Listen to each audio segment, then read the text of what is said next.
What was the worst 49ers game you've watched? There was one game at home against the Cardinals. I was so excited for that game. The wait was excruciating, right? Like Monday came around, I was like, oh my God, it's only Monday. Tuesday, oh my God, I can't believe it's only Tuesday. Friday, I can't believe it's only Friday.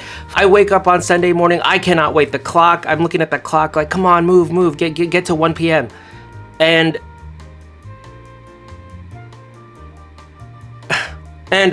finally the game starts. Kurt Warner immediately goes on a 15-play drive.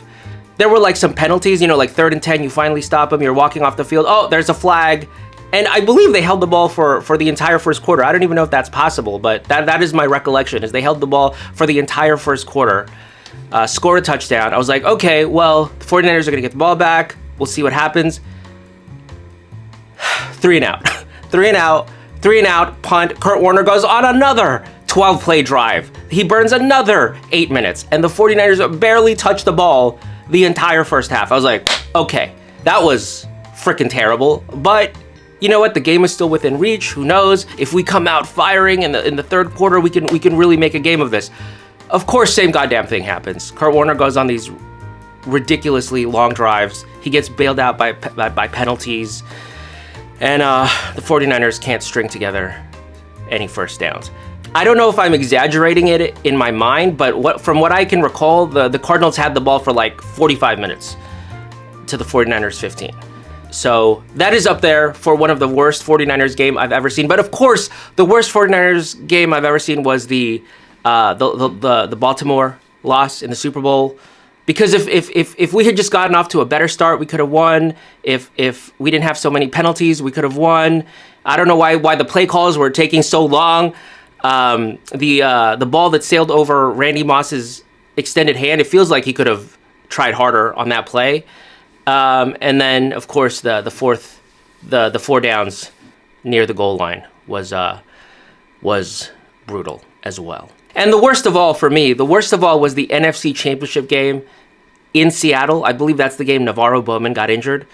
The 49ers got off to a 10-point lead. The Seahawks come back. We end up losing it on like a Hail Mary. It wasn't even that much of a Hail Mary. Richard Sherman tips it, and he's like, ah! You know how he looks like a monster when he's celebrating? He looks like a monster, right? He's like, ah! He's like, ah! He's making like a predator face. That was. I had nightmares about that game. I literally had nightmares about that game. I would dream that we had won, and then I'd wake up in a cold sweat realizing we had lost. Those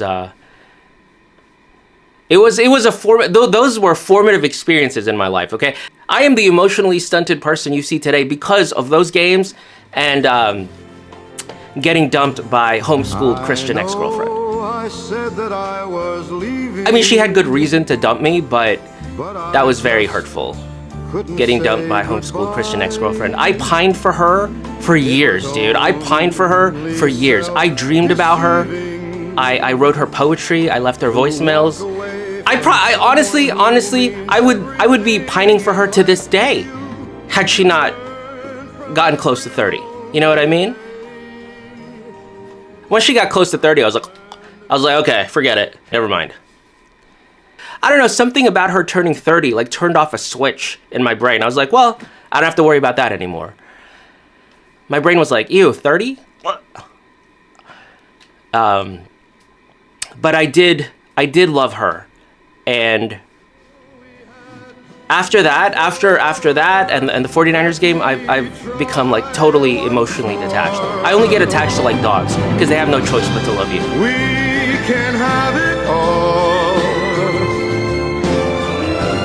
You and I. Getting dumped by homeschooled Christian ex-girlfriend was the nail in the coffin to my emotional availability. Okay, after that and the 49ers games, I was done. I was done feeling. Now that you paid Brock Purdy a ton, you're coming off a losing season. Let's say Christian McCaffrey gets hurt or Trent Williams, and they're 7-10. I do see something with San Francisco, and I worry about. And I saw this the last 6 or 7 years, or maybe more with New England, and I talked about it a lot on the air, is that Belichick had too much say in the draft, and they started drafting very poorly. I thought Pete Carroll had a stretch where he had too much power. Either John Lynch misses a lot, or Shanahan has a little more impact than I'd be comfortable with. The offensive line drafts picks have been weird. Jake Moody is a kicker 3rd round. I didn't love. There's a lot of real misses. What do you make of the Niners' bad drafts? I think Shanahan and Lynch are good talent evaluators. They're not great, but they're pretty good. And I have no desire to get rid of either of them. But I do think they allow their emotions to cloud their judgment. Like, if you look at my accuracy, speaking of being emotionally stunted, right? If you look at my accuracy, part of the reason it's so high is because I am emotionally detached. And to be clear, I am crushing the S&P 500 right now. I'm on track to have returns of 150%. The S&P year to date is what, at like 7% or something like that? And this is not from one stock. I mean regularly. Okay, I am performing at like top hedge fund level. And why is that? Because I have a screw loose. Okay, I don't get emotionally attached after homeschooled Christian ex-girlfriend and the 49ers have made me completely like immune to like bias, emotional bias. I don't get emotionally biased. If you notice, I am the only 49ers person who's never jerked Christian McCaffrey. Every single 49ers content creator is like, oh, Christian McCaffrey, a couple years ago, right? I never did. Not once. Go back, find one instance of me, Christian McCaffrey, you can't find it. Find one instance of me going, Brandon Ayuk, you'll never find it. Okay, but everyone else gets caught up. They get caught up in that. I don't. If you look at Howie Roseman, the reason he's so good is because he's a lizard. That's why he's so good, because he's an emotional lizard. Howie Roseman is a vindictive nerd. That's why he's so good, dude. Meanwhile, Shanahan and Lynch get impressed by things like grit. Like, oh, you've been injured 10 times. Your knee is in 1,000 different pieces, but gosh darn it, you don't give up. Gosh darn it, you keep trying. Let's waste a 3rd round pick on you because of your grit. Like, what the hell is grit? That's what Howie Roseman, he's like, if you can't show me grit on an Excel sheet, get the hell out of my office. Okay, because he's a vindictive little nerd. That's why he's so good. That's why, if you notice, like all of these like tape watchers, why are all these tape watchers always wrong? Tell me. The people who claim to watch tape all the time, I poured over the tape. Why are they wrong all the time? Why am I destroying everybody with my accuracy rating? Why? Because I don't care about your goddamn tape. I don't care about. Here's the thing. Nobody cares, right? So here's the thing. Like, statistics are not really what people think they are. Statistics are echoes of they're artifacts of underlying reality. Like at our level of reality, okay, in our domain, there is no randomness. Unknown outcomes are just ignorance of predetermined events. Like, these things, you could argue they've already happened in some way. They've already happened. So statistics are really just extracted from that. And right now they are crude. In the years to come, they will be so much better that there will essentially be no uncertainty left. Even you knowing what people are predicting for you is not going to stop them from being able to model your future. So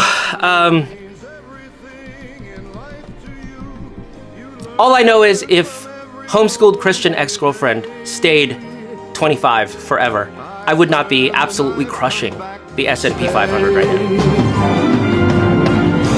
Let me try again.